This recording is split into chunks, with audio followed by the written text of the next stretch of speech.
Welcome everyone to another purposefully packed episode of the Pretty Purposeful Podcast. I am your host, Angie Melange. And I'm your co-host, Candace. I cannot believe it, girl. We are halfway through the season already. Where did time go? I'm telling you. Please tell me. I have no idea, but I mean, you know what they say, when you're having fun, time flies, right? Wow. So I definitely have been enjoying this season so far. So what you been up to, girl? What's new? Let me show you. I'm so excited. Okay. So today, this is what I've been working on all throughout the night. All morning is meal prepping. So I have my potatoes, broccoli, the egg scramble that I tried to mock like you, girl, and then the green smoothies. I'm so proud of you. I am really proud of you, y'all. Candace, listen, when I tell you, she is definitely, when it comes to meal prepping, especially when it comes to fresh foods, fruits, vegetables, like you see, she got the green smoothies. Like, I'm so proud of you. I know we've both been on this health journey for a while, but I have to give you credit. You are so consistent and you just have to, I mean, hey, you are doing better than me. So my hat goes off to you, girl, and it looks delicious. Yes. I'm so sorry. You were going to say your dad. Yes. No, you're good. No, you're fine. I'm trying to look, Angie, you were the one that inspired me because I remember you said you had meal prep one weekend and it was successful for you. So I was like, let me go ahead and hop on this because I did try it once and it went very well for the few days that I had meals prepared for. So I'm like, let me do this again, but make some more food. So yes. Oh, and you said you made the egg scramble too. It looked good, girl. I seen them red bell peppers in there, honey. I put all the veggies in there with the Colby Jack cheese. So y'all, I'm trying like my highest. No, literally, I got on the scale and I think I bumped up some more pounds, like 287 pounds. I refuse to get the 300, Angie. I refuse. You're not. We rebuke that. We are not going there. And yeah, but I mean, you on top of it. That's the thing. That's the key. The fact is, every little step counts because even when you're not losing, but you're continuing, they say, what do they say? 21 days of doing something, you create a habit. And like I said, you're doing better than me in terms of putting the right things in your body. I have to get on that part. Now, as far as the losing the weight part, yeah, I've been losing some weight, maybe not the most healthy way. But I could probably be in the gym, building some muscle toning, so I got to get on top of my grind, but I'm very proud of you and keep up the great work. Thank you, Angie. So I was telling you about this cat that my dad adopted, right? Yes, girl. It was a stray cat. So my dad has a huge garden and he doesn't like, rodents and stuff in there. So I think this is what motivated him to start feeding stray cats. Oh. He started feeding some stray cats, y'all. So it started with the black cat. And then as time went on, I seen another friend come over. They're so cute. Oh my gosh, y'all. I am shooting this from like far, far away because they won't let us get anywhere near them. So they're still kind of getting in the trust. What is he eating? Because he is tearing it up, girl. I think it's a chicken leg. I think it's something involving some type of meat. Wow. Yeah. Oh, they eating good. They definitely gonna be back, honey. He's going in on the food, okay? Yes. Oh yeah, they are so adorable. I love me some cats, animals. Okay, and they're long hair. They're the long fur. I love long hair cats. My Hammy was a medium hair cat, but I had another cat, Haley. When we adopted Hammy, rest in peace, Hammy. We had adopted Haley, and Haley was a long hair cat. So yeah, they remind me of Haley. You make me want to go get another cat, girl. Go get another one. It'll be a year next month since Hammy passed, so I think it's been enough time. I think I'm ready. Yeah, Do it, do it, do it. Look, I'm over here yeah, like, I'm a cat lady for life. That's for sure. I'm a cat lady. Yes. But God, thank yes, you so much for sharing, girl. Appreciate the absolutely. updates. Yes. What have you been up to? How have you been? Girl. Well, I have, I've been keeping some things under wraps for a while, and Hmm. I am ready to let the cat out the Uh-oh. bag. Pun intended. Y'all, I am very proud to announce that after 18 years of not doing this, I'm finally back in a band. Oh. The good things in time.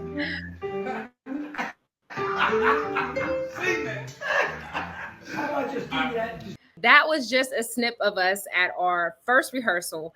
I got to give you a little bit of backstory. So, the person that you heard singing, that is actually like my big brother, Salt from Pittsburgh. Anybody from Pittsburgh that knows Salt knows that he loves singing so much that he used to have a lounge called Duets. I used to actually bartend at Duets back in the day. And how ironic it is that we both are here in Atlanta. We came across one another, girl. Very ironic that he knew my ex-husband. I still don't understand, but divine timing, divine Yes. intervention, what have you. But he is like a big brother. He's always been someone who I've been loyal to. He's always been respectful. We've always enjoyed singing, so it did not surprise me when he asked me, did I want to, start a band? I'm like, of course, absolutely, Right. let's do Let's it. do it. That's what I'm talking about. And Girl. one thing I can say about Salt is he's about his business. And so he has, gotten everybody together. He's taking care of a lot of the logistics, managing, all the logistics and stuff. So I'm just really happy to be doing this and embarking on this with someone who I have history with, who I trust, who I love. It's my big brother. And we're going to have fun with it. So our band is called Groove Alliance. Yes, and I love it because we are a very diverse band. So I'm the only female singer. Salt is the male singer. And then we have people of all different races, ages, and just a variety. We are actually a 10-piece band. 10, 10 piece as in 10 people. 10 people. Yes. Yes. Wow. So we're excited. And I want to share something else. Please. So we actually have our first gig coming up on November 24th. We are going to be performing at the Georgia Festival of Trees. And Wow. I had an opportunity to perform at the Georgia Festival of Trees last year by myself as a solo act, but this year I'm happy to come back with my new band, and we're going to be performing at the Gas South Arena. So for those of you who are in the Atlanta area, you don't have anything to do, come on out. It is a week-long event, but we're going to be there on the 24th of November. It's on a Sunday. It's actually pajama themed. So really fun, get in your jammy jams, get your matching pajamas, bring your family out. Tickets, you can actually purchase tickets by going to, yes, thank you, showpass.com/GA Festival of Trees. Get your tickets. Children under 2 get in for free. Lots of fun. The Georgia Festival of Trees actually benefits an organization that benefits sex trafficking victims. So it's benefiting a great cause, and so I'm excited to be participating again. And there is my my big surprise that I've been holding on to for a while. That is awesome. Angie, I'm so excited and happy. Like, you are actually about to you've already been in your zone, but this is like officially like in your zone. Thank you, girl. When I tell you the last time I sang in a band was back in 2005. I was literally pregnant with Michaela, and I used to sing with a band in Pittsburgh called the Smoke Band. Shout out to the Smoke Band. I really enjoyed that experience. But 18 years, girl, I'm a little rusty when it comes to singing in the band. But girl, I'm gonna get it. I'm gonna get it. We're called the Groove Alliance band. So I guess you could say I'm getting my groove back. I look forward to it. Like, count me in. November 24th, I look forward to Yes. it showing up. And you said we could show up in pajamas too? Girl, you know I got your VIP ticket, honey. Look. You on the VIP list. Yes. Yes, absolutely. So that's what I've been up to, everyone. So definitely support the Groove Alliance band. If you need any bands, if you're here in Atlanta and you need a band for wedding, party, whatever event you have going on, hit us up. Right now, we don't have an official website, but you can certainly reach out to me. You can get in contact with me on Instagram, and we certainly can work it out. But more to come. That is awesome. Oh, I'm excited. Since our last episode, there's been a lot going on. So we just had 2 major weather events here in Georgia.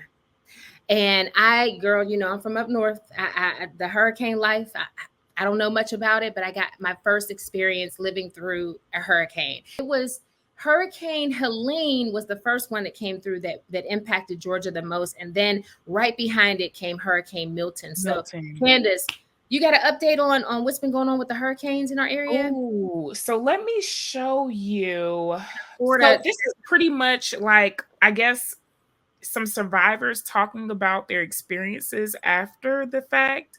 Are they from Florida? Yes, in Florida. So let me see if I can share my screen. You can look over here. That's my sister's car.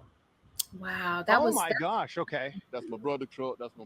Every one of them is damaged. Yeah, every vehicle is damaged over here. Even my vehicle on the other side is damaged. So did you see the tornado coming through, or were you taking shelter? Like I said, I was inside cooking. Yeah. Oh my God. After it hit my cousin's church, blew the roof off my cousin's church. Yes. It had to be like 10, 15 minutes. It flipped back around. And it came and damaged it, did its damage, it did what it did. Can you even begin to process? No, I can't process this. No. Can't process. I'm gonna be here trying to get it back right. Can you tell me about what you were doing, what was happening, what you heard? So I just gotten home from work. I work for Teleperformance. I just want to say Teleperformance has been amazing to me because they're all reaching out to me. I was about to walk onto that back porch, and my husband pulled me out and said, "There's a tornado coming," and he threw me on the couch, and it just came. But the only thing I saw was like just white all around us, and just you could feel like the suction of the tornado. This is like the first time in many years that area, even like around Orlando, that they had seen anything like this, like landfall. So yeah. And there were some people that, there were videos and things on TikTok. People were saying that they couldn't get out. Some people couldn't afford to evacuate. Obviously, these people did not evacuate. They may be some of the ones that, maybe just didn't have the finances to be able to pick up and go. And Exactly. I actually had a friend that stayed, I want to say near the Tampa area, and they decided to weather it out. Like, yeah, and thank God I checked up on them. They're doing okay, but the power is out. She's like, yeah, food about to spoil, all of that. Oh my gosh, yeah. And so I seen something online. They were talking about how FEMA gives out like $750. And there were some people that were like complaining about that. And I hate to say it, but it seemed like they were like Trump supporters that were like saying that, oh, that's not enough money and they could be doing more. And I got to thinking, and I'm like, but really, that $750 is like literally for essentials. It's like gas. It's like groceries. It's literally to assist you with your most immediate needs. And I think, 750 times however many families are impacted, like that's the initial thing that they can do for everybody. They're guaranteeing that you get that. So I'm like, I just found that to be really, I don't know. I'm like, the person that said that obviously hadn't been through the situation, because when you think of it, any person is grateful for anything. When you go through that, you're just grateful for anything. Anything. $750. Yeah, you can get you a decent amount of groceries. Heck, you could even buy you a refrigerator. You could buy you a generator with $750, right? Period. It's something. And to be honest, people that own homes, it's always wise to have homeowners insurance. If you don't own a home, renters insurance. And So yeah, in these cases, insurance is important, but we understand not everybody can afford that, which leads me to our topic today. Hey, Purposeful family, it's Angie Milans with the Pretty Purposeful Podcast, here reminding you that your voice matters now more than ever. We're less than 30 days away from Election Day, and in many states, early voting has already begun. Here in Georgia, early voting starts on Tuesday, October 15th. But no matter where you are, you can find out your state's early voting schedule by going to vote.org. Voting early is more than just about skipping the long lines. As we know, there's a lot at stake. Voting early is about more than just skipping the long lines this year. It is to ensure that there is a fair election. We want to make sure that your vote gets counted. Not everybody plays fair, and we want to make sure that when we win so big that the opposing side will know that we won fair and square. This is not the time to be fashionably late. This election is critical, so I need you to make a plan, mark your calendars, figure out who you're going to go to the polls with, and make sure that your vote counts. This year, we want you to vote on purpose, with purpose, for a greater purpose. I'll see you all at the polls. Bye. Last week, our episode, we talked about health, women's health. And so this week, our topic is harvesting justice, sowing seeds for change.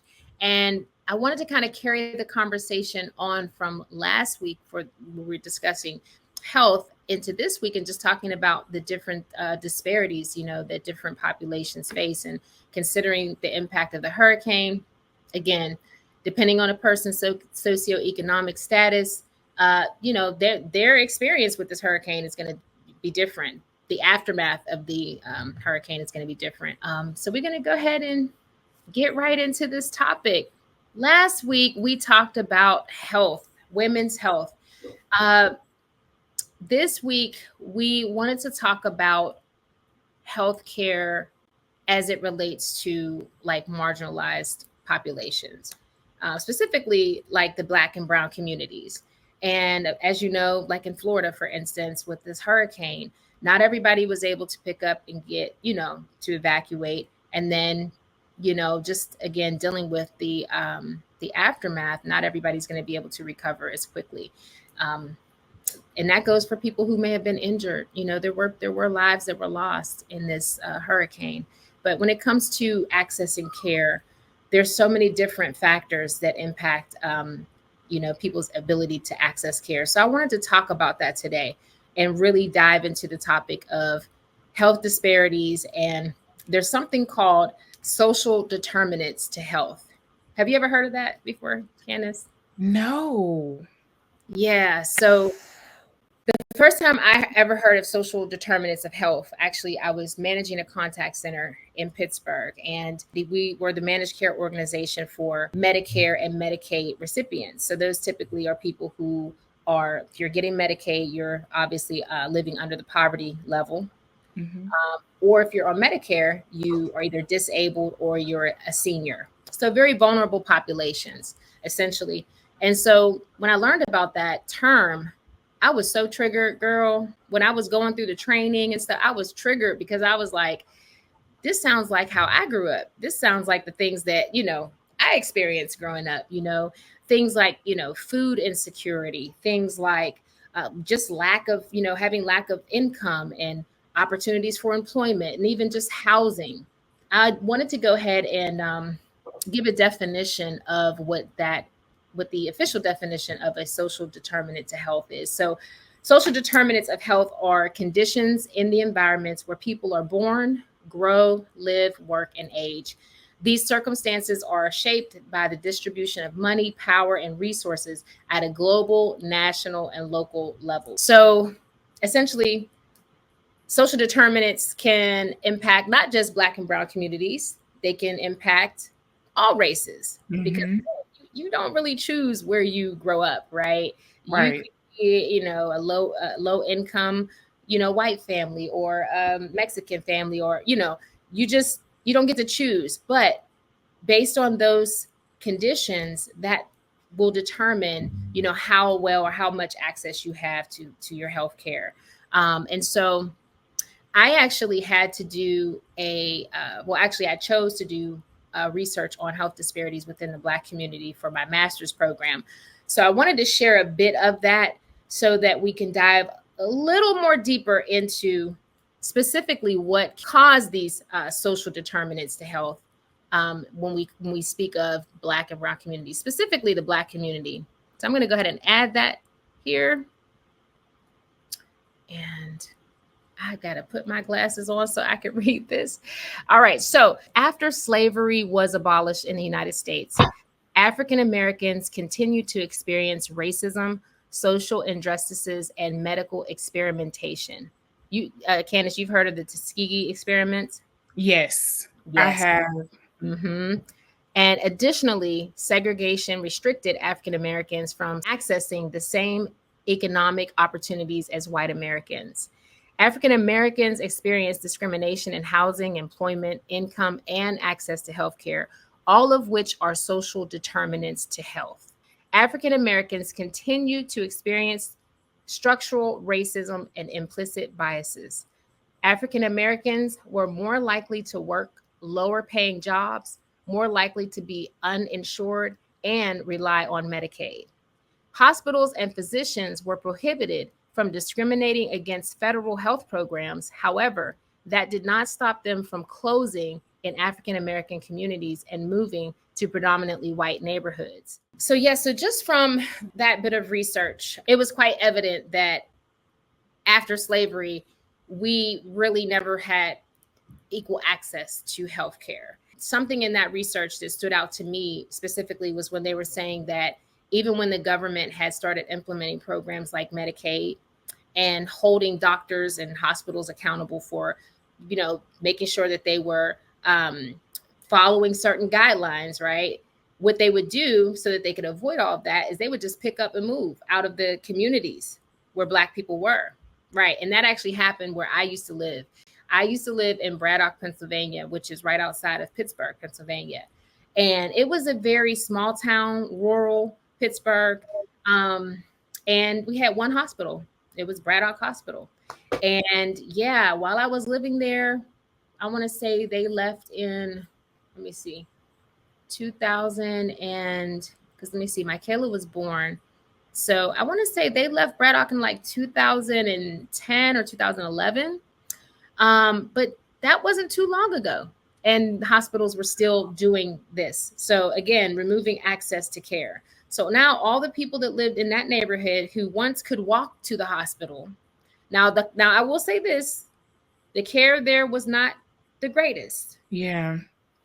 I can speak from my own experience, and I also have, friends that have passed in that hospital, relatives that passed in that hospital. But they took the hospital completely away. So if you had an emergency, it was no longer you could just go down the street to the hospital. You now had to go into the city of Pittsburgh. So people that didn't have cars, or if you called 911, you had to wait on the ambulance. Ain't no telling how long it's going to take for the ambulance to come in, So again, these are the things that I literally saw that happen, right, in modern day. But we still see I can only imagine what was happening back in, unfortunately, these are the reasons why a lot of our people are not getting diagnosed, in time, especially when it comes to chronic disease. And when it comes to medical adherence, a lot of our people don't adhere to their medical treatment because they're not able to access the care consistently enough.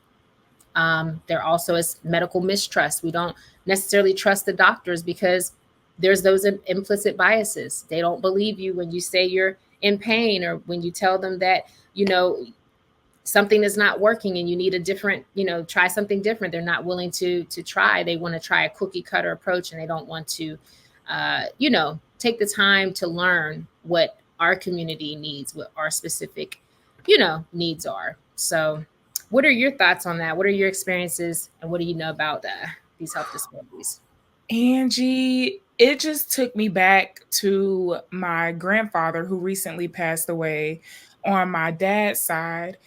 My parents are from Mississippi, so they're all used to growing up in the rural areas, right? So not having access to a hospital or that immediate care. So it just reminded me of like the type of care or treatment that my grandfather had when he had like emergency situations in this rural area, you know. And it wasn't, I really don't think where he stayed at that he probably had the best staff there, all based on his environment, right, where he was located. So to hear your experience and how people have shifted, you know, just to it's not right. It's not right. And it's so unfortunate, you know. And that's why I'm like, hey, do what you have to do to get to a better place. um but at the end of the day, that's why I am grateful for this platform, Angie, because a lot of people probably aren't aware, like you've mentioned to me before we even had this podcast, of how serious this is, right? Like this is happening today. I mean, you had this experience like a little less than what, 12 years ago, 2010, 2011. That was like, it feels like a few seconds ago. So it's just very unfortunate. Yeah. I mean, and these are the things that, like I said, without me being in that role and without me pursuing my master's, I don't know that I would have known these things. That part. That's why I want to share this on this platform, because I think if we become aware of the ways systemically that we don't have access to care, and that a lot of times it is done by design, that, you know, it's not a coincidence that you have to travel very far to get to your doctor. That's not a coincidence. It's not a coincidence, unfortunately. Another thing that is not a coincidence, the fact that Whole Foods is over in the nice neighborhoods, but you got a Family Dollar and a Dollar General on every corner in the hood. That is not a coincidence.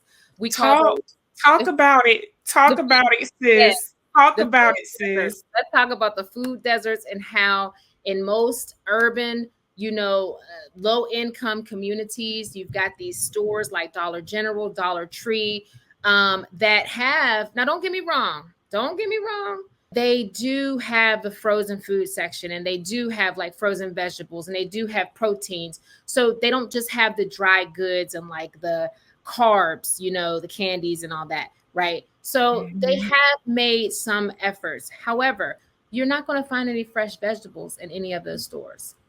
It's nothing compared to a Whole Foods or a Sprouts or your nearest farmer's market. Nothing compared. The quality.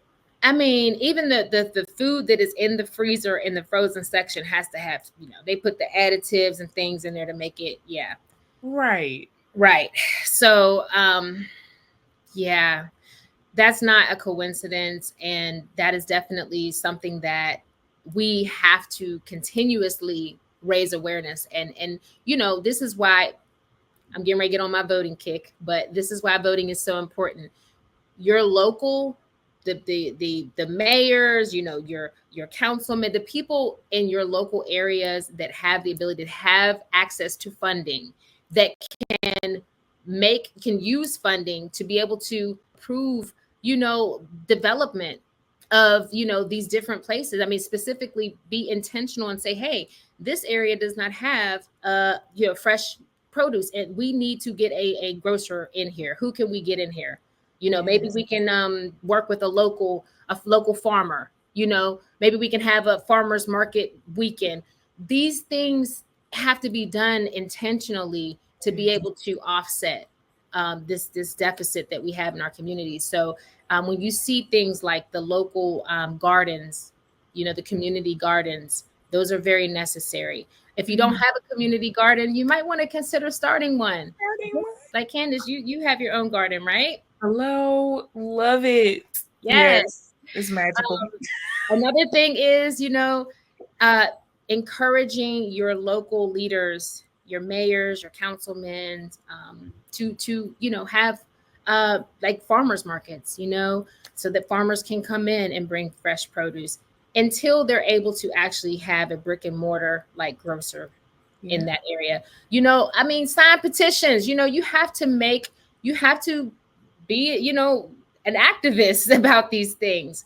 Because I mean, don't get me wrong, this is the reason why people do get into those positions, because there's a budget that they have, and they want to make sure that the funding is allocated to these essential needs, for communities that usually are Black and brown, that will get overlooked these are essential needs, so that you don't have to travel super far just to go get fresh vegetables, especially if you don't have if you don't own a vehicle and you have to get on a bus just to go get fresh vegetables. Who wants to have to do that? But yeah, these are definitely the reasons why we have high diabetes. This is the reason why, we have late diagnosis. People are just not able to get to the doctor, regularly, consistently. And then let's talk about also, while we're on this topic, I wanted to touch on just like employment and income. And Candace, maybe you can take it from here and just kind of dive into other systemic barriers that not only impact health, but just impact our quality of life. Yeah. So when it comes to employment and when it comes to the income, it is clear as day. Like, this is definitely a issue, especially when it comes to the Black community. I actually I don't know if we kind of got to the storytelling part yet, but I have definitely seen opportunities being given to my white counterparts and not my Black counterparts. So without stable income, assessing healthcare or living in a safe neighborhood becomes more challenging, perpetuating a cycle of poverty and poor health. I'm not going to call this company out, but I'm just going to say that they are really major. I'm pretty sure everybody has used them. I can bet that everybody has used this particular company that I'm referring to, but I see a lot of us in the lower level positions, and a lot of my white counterparts were in upper management positions. So the disparities is definitely real. And it's unfortunate, again, because it does play a part into, it's like a ripple effect. It's a domino effect. If you don't have the wealth, if you're not able to at least get opportunities to be in these higher management roles, you're kind of stuck at a glass ceiling, right? So then that kind of leaves you in a certain, I guess, income range, or, I mean, good Lord, if you're able to make a certain salary, then, I guess above the poverty range, then you are fortunate. But it's like, it really is a domino effect. If you're not making a certain amount of money, it just leads to you needing some type of like a assistance, right? And then this becomes a glass ceiling on the type of care or treatment that you can receive. You gotta decide between groceries or medicine. And I'm telling you, and let's not get started on therapy. Our people are That's a luxury. That's a luxury. Say that again. That's a luxury. It's a luxury. And it shouldn't be. It's healthcare. Therapy should not be considered a luxury because we use our minds every day. And the unfortunate... Girl, especially for us, those of us, look, there are many ways. Let me just say, they don't want to give the 40 acres and a mule. They don't want to get reparations. There are many ways through healthcare, through student loans. There's so many ways that they could have given reparations. I'm just going to leave it there. I'm just going to say there's ways. But continue, sis. Where is my bell? Look, I'm gonna ring it for you. For real, there's ways. Wipe all the student debt. If you are a descendant of a slave, wipe all the student debt. I didn't even think about that. You should not have to pay for therapy if you are a descendant of a slave, if you are a person of color, if you have dealt with racism, discrimination, biases. I mean, come on now. Daily, weekly, I mean, your whole life, you deal with stereotypes and biases, and we just keep on trucking. We just keep persevering. And yes, we're resilient. but therapy is essential. And I've said this before, Candace. I didn't mean to take over. I just want to say this. No, I'm all ears. I want you to talk. I'm not a clinician, but it doesn't take a genius to figure out that most Black people, I can't speak for the brown community, like the Latinos. I don't know their experience, but growing up in the Black community, I know that most Black people at a baseline level have PTSD. Just from the knowledge of knowing that your ancestors, knowing that your direct lineage, knowing that the history of your family, knowing where you came from, that in and of itself is enough to make someone have PTSD. And then on top of that, knowing that you're still not living equally to your white counterparts in this country, that is enough to give you PTSD. Can we go over? So I just pulled up some symptoms of PTSD. And I just want to talk about how deep it goes, right? So it consists of persistent negative thoughts or emotions, such as fear, anger, guilt, or shame, flashbacks or nightmares of the traumatic event, avoidance of situations that remind you of the event, heightened reactions to ordinary things like loud noises or accidental touches, sleep problems, feeling detached or numb, difficulty concentrating, irritability or aggressive behavior. PTSD. And why do you think, like, the Black community, they always say, we always joke and say, oh, we can't take nothing serious, right? We hear that a lot. Oh, everything's a joke. That is a coping mechanism. The Black community, and it's not every single person in the Black community, but the greater part of our community, we do tend to make light of serious situations. And the reason is because we already got enough heaviness weighing on us. Right. And that's the truth. That is the truth of the matter. Why else would we want to make light of serious situations? It's because we already have enough stuff that we've been dealing with probably from the time we were born. We've been dealing with trauma. Candace, you said it the other day. It's in our DNA. It's in the DNA. So when you hear people, when we hear our people making light of serious topics, I mean, yeah, we can be comedic. We are creative. We definitely know how to joke and get some laughs in, but just recognize that as a trauma response.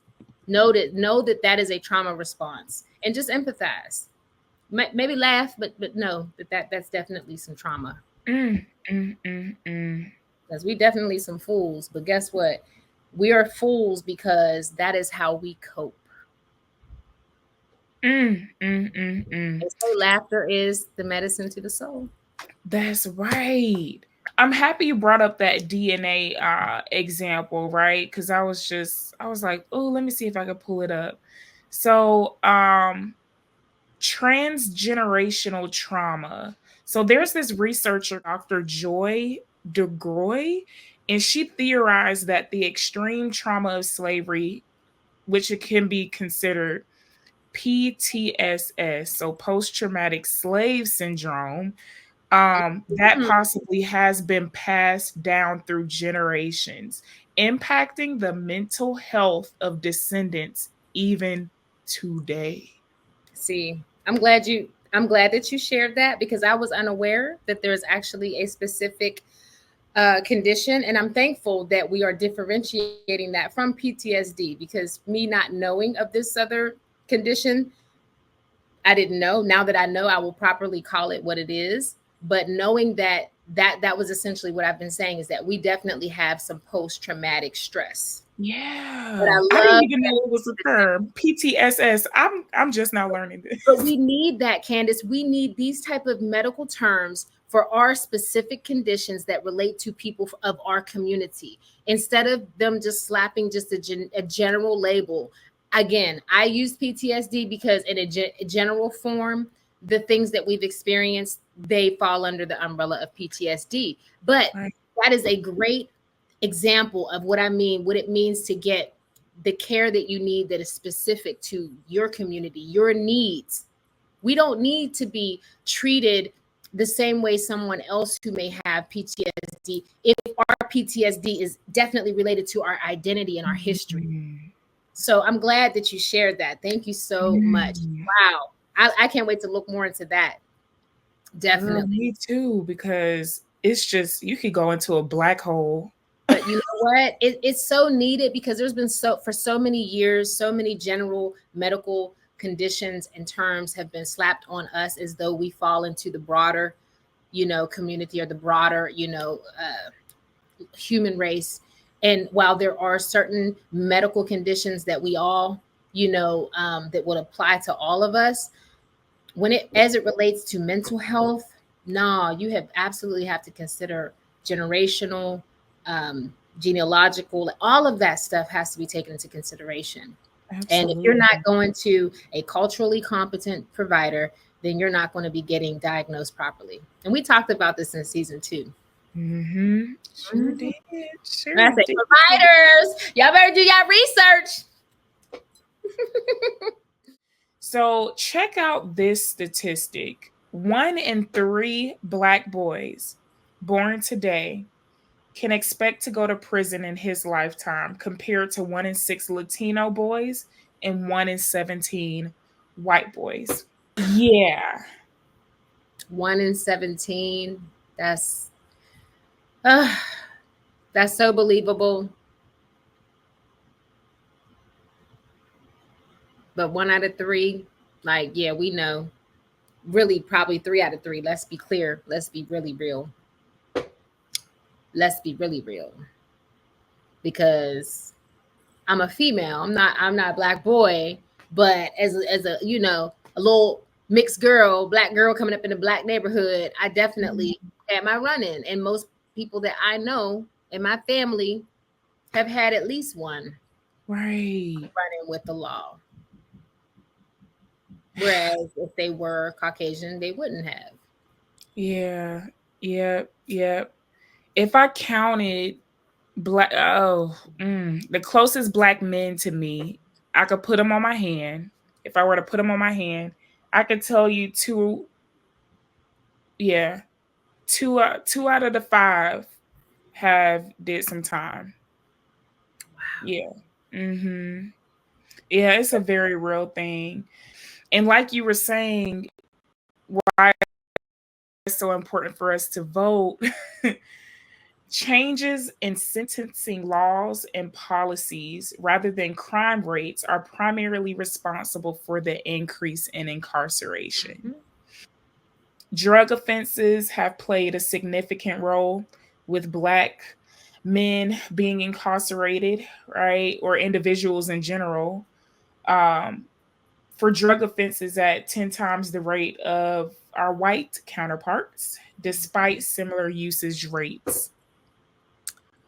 So, yeah, like this, even this like opens my eyes as to why it's important to actually vote, because it's the laws that are really determining how much time our brothers and sisters spend behind bars. And we already have some issues with having a strong, I guess you could say, family. What's the word that I'm looking for? We already don't have that structure. Yeah, it's like I feel like it's already kind of broken in the Black community. I think I have more friends that come from a blended family than from a 2-parent household. So like with something as small as changing a law or a policy, it could be very impactful when we think about the babies. Yeah. I mean, compare, 20 years compared to 2 years. 10 days compared to 5 years. Oh my gosh. Like if these are parents getting locked up, and they say a child under the ages of 14, like those are the most critical years, especially I want to say Younger, like anything younger than 8 years old are like the most sensitive years of a child's life. So if you are taking their parent out of their life due to something that could have been, I mean, you could have gotten less time for, oh my gosh, you can kind of see again the ripple effect in our communities just by a simple law not being in place because we just decided not to care. And now it's affecting someone's father. It's affecting somebody's mother because we decided not to do our part in trying to make it a better place, right? Policy wise, law wise, like vote for the person in place that actually understands that putting this person in jail for this amount of time isn't necessary, right? I think I've heard of Harris saying, you know, I don't believe in giving a person this much time due to a drug charge. It matters. It matters because it affects our families. Yeah. Absolutely. And it's interesting that you mentioned policy and you know, of course, you know, with the election coming up, definitely, hopefully everybody has already registered to vote. This election is very critical. And I want to just go ahead and segue right into the topic of this election. This election is going to impact the following topics: our civil rights. It's going to affect reproductive rights, women rights, voting rights, economic policy, healthcare, education, criminal justice reform, gun control, climate change, and democracy as we know it. And I'm glad that you were just speaking of the importance of voting to be able to change policy that so that, you know, people do not have to be locked up for, you know, crimes that, you know, they're not even violent crimes. And of course, Black and brown men tend to get longer sentences than, you know, our white counterparts. And if we do not vote in this election and Project 2025 is implemented, I mean, heck, if Trump just becomes the president, many of our rights, including our civil rights, they're going to be taken away in so many ways. Strategically, they have outlined in Project 2025 exactly what they intend to do. So I want to play a little clip. There was a deep dive done. There was some a group, I think they were out of Philadelphia. They wanted to show just how Project 2025 was going to impact the Black community. So I'm going to go ahead and play that clip. They want to eliminate every staff position in the federal government related to diversity, equity, and inclusion. They want to eliminate every committee, every department, anything within the federal government related to diversity, equity, inclusion, race, gender, reproductive rights. They want it gone. They want to completely rewrite all federal laws, regulations, contracts, everything to remove all references to race, gender, reproductive health, reproductive rights, sexual orientation, et cetera, et cetera. The list goes on. They want to completely remove all references from everything. And then they want to use the which means it is very difficult from a data standpoint to understand racial inequities when it comes to health, when it comes to economics, in so many different areas. And so it's sort of like, oh no, let's just get rid of all of that. And you have no way to track it. You have no way to study it. And so all of a sudden their whole deal is, oh no, everybody's the same. Don't discuss those things. Unbelievable. Unbelievable. Unbelievable. Candace, every time I hear about this Project 2025, I get so really sick to my stomach, because to know that we're in this day in 2024 that we are having these type of conversations, and to believe that these people are really trying to gaslight the American people into believing that what they're trying to do with this Project 2025 is humane. After what we fought through for those laws are in place for a reason. Project 2025 is real, everyone. what they're trying to do right now is, unfortunately, they are trying to set up a coup, just like they did on January 6th.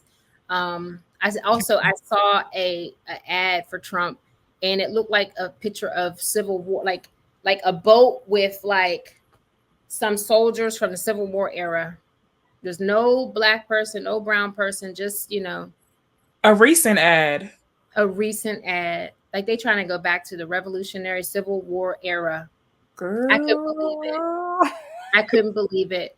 I could not believe it. I said, I mean, you can't get any more racist than that. It's very clear back then when they were in that era, you were just colonizing the states. You had the 13 colonies. Slaves might have been fighting. There might have been, people, there might have been black men that was fighting in that war, but there were still people that was enslaved. Yeah. So we didn't really have a say. And there's darn sure wasn't that many Mexicans in this country at that time. Mm-mm. So you showing pictures on an ad that don't have nothing to do with any other diverse population in this country. We have one more episode before the election that will air. And then we're actually going to be live. Mm-hmm. Not on, let me see. Not on election night. Not on election night. We're going to be live on the day after. We're going to go live the day after when they're probably still either counting votes or we will know who our president is. So we will be going live on November 6th. Yep. And so, yeah, but this is so important, everybody. Please go to vote.org, find out when your state's early voting starts. I'm telling you, it's going to be best to vote early. And here's why. You already know they're going to start some funny stuff on November 5th. You only have from 7 a.m. to 7 p.m. to vote. The polls are open from 7 a.m. to 7 p.m. And they're going to probably try some funny stuff. And if you work a funny shift, which most black and brown people usually do have the weird shifts, it's going to probably be hard for you to either get off of work or get through traffic to get to the polls on time. And then when you do, you might have to stand in line for 3, 4 or more hours. Who wants to do that? Now, don't get me wrong. When I was young, I used to think it was, when I finally did actually get into voting, I used to look forward to standing in the line because that was part of the, the day. Like, oh, we're going to be experience. It's a whole experience. But that was when they was able to give out pizza and water. Now, at least here in Georgia, it's illegal. Organizations can't even come and bring voters food or water. Food. And you know why they do that? Because they want you to leave. You know that, right, Candace? Oh, I can believe it. They put that law, specifically put that law in place for the last election. That wasn't in place before the last election. They literally put that in place so that they could try to get Trump to win. When he lost the election last time and Biden won, they put that law in place before that election. That's what they try to do. And it's these different like little tactics and laws and things and little, loopholes and things that they put in the law to make it difficult for you to vote. When Kamala wins by a landslide, if she does so early, oh my God, when she wins by a landslide early, then that means we will know exactly how many votes he will need to win. And he can't try to call around and say, I need 11,000 votes. Oh, no, bro, you're going to need way more than 11,000 votes this time. Okay? 11,000 votes for real? Shout out to Plies. Rapper Plies, I'm so proud of him. He done did his civic duty. If you're not following Plies, listen, I was not a huge fan of Plies when it comes to rapping. But I have to say that as a influencer and as a hip hop leader, he definitely has done his part in the Black community and in this election to represent maturely, informed. I'm very proud of him. He deserves some type of award or recognition for his efforts. He needed a People Choice Award or something because that man has gone really hard this election season. And I'm just very proud of the stance that he took, whereas his peers in the hip hop industry doing some other stuff I won't get into, but shout out to Plies. if you have a story to share, if you have an opinion that you feel you need to express that aligns with what we've pretty much been talking about, please register, sign up to be a future guest. All you need to do is go to www.prettypurposefulpodcast.com and complete your guest registration form. We would love to have you. Absolutely. And actually, by the time this episode airs, we would have had our first two guests, Miss Sierra Owens and Autumn Charles. Oh, we had an amazing time with them. So glad that they were able to bless our platform as our first official guests. So thank you once again. And next week, we actually have another guest coming up. Our next guest that will be joining us is actually the founder of a organization called Teens on Point. And so he will be joining. His name is Shakur Cooper. He is going to be coming on to talk about the youth. Our episode next week is going to be all about the youth. And, Halloween is coming up. So, we may have some tricks or some treats for you all next episode.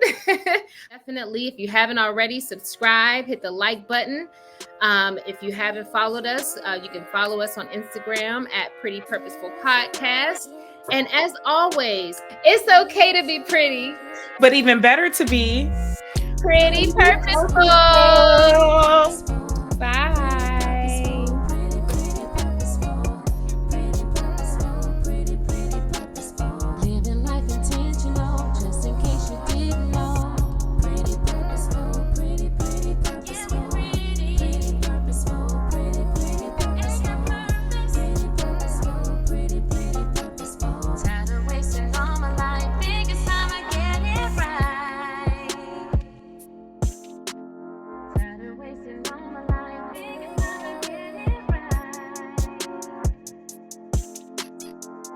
Wasting all my life.